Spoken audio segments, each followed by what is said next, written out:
Hey everybody, so I wanted to give you some little workaround that I found out about yesterday, and wanted to give you an idea of how this works. So sometimes when you're downloading the files that Clint has uploaded for the Premiere files for the Nano videos and GIFs and stuff like that, sometimes when you try to download that zip file and you try to open it, sometimes there's some kind of error in there, and it says that it's unable to expand. And the reason that I kind of looked for this workaround is that I kept downloading this same file and it kept giving me an error, and it was a huge file.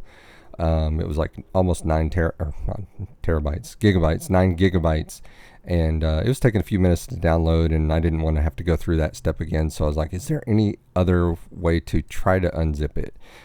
So there is actually. So I'm going to go to Utilities and then go down to Terminal.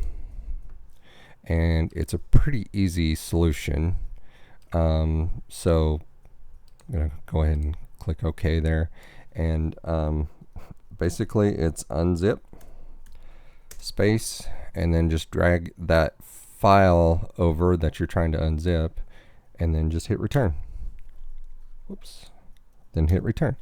And it's asking me if I did this once, so it's asking me if I want to write over it, and sure, I deleted it, but it still sees it as kind of there. So so there it goes, and you can watch it. It's inflating.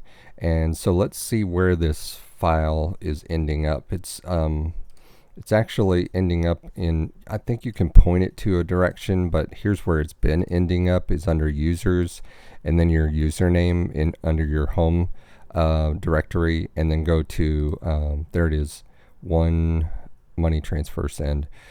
So that's where it's going. You can see it populating as it gets done, and I think it's still going. Maybe it stopped.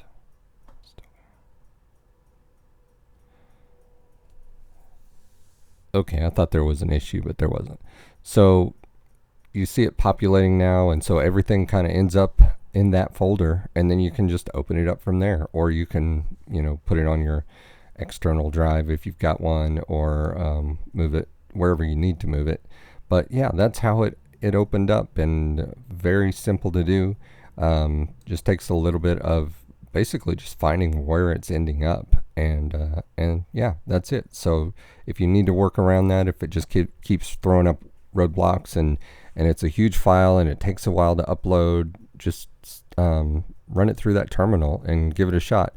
Sometimes it ran through a couple of times and it kind of hung up on a file, and I think that's why it wasn't opening in the regular unzip the way that it typically does. I think there's a file that you might have to run it through a couple of times, but yeah, it worked out great, and saved a little bit of time of uploading, downloading, all that stuff. So just wanted to give you guys an idea of how that worked. Thanks.